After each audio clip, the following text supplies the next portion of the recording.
En gros, l'Oasis est la création de James Hallyday. Avec son associé Ogden Morrow, il a lancé la première version de l'Oasis en 2025. Le succès a été immédiat et tous les deux sont devenus très riches. Mais au bout de quelques années, Morrow a disparu du paysage. Quant à Hallyday, il n'était pas seulement le propriétaire de la plus grande entreprise du monde. C'était carrément un dieu. Les gens l'adoraient. Ils le vénéraient autant que sa création. On devrait peut-être arrêter d'en parler et vous donner un aperçu. Si vous voulez bien regarder sous vos sièges, vous verrez qu'il n'y a rien. Mais nous allons vous apporter un casque. Et puis, Et voilà. le 7 janvier 2040, il est mort.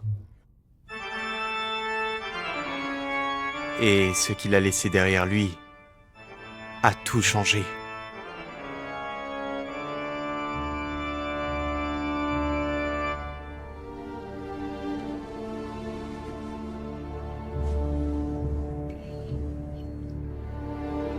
Bonjour, je suis James Hallyday. Si vous regardez cette vidéo, c'est que je suis mort. Avant de mourir, j'ai créé ce qu'on appelle dans notre domaine un Easter egg. C'est un objet caché dans un jeu qui donne des pouvoirs particuliers à quiconque arrive à le trouver. Le premier qui dénichera l'Easter egg que j'ai caché quelque part à l'intérieur de l'Oasis héritera de mes actions Gregarious Games, qui sont actuellement cotées à 500 000 $. 500 milliards de dollars. Et aura le contrôle total de l'Oasis elle-même.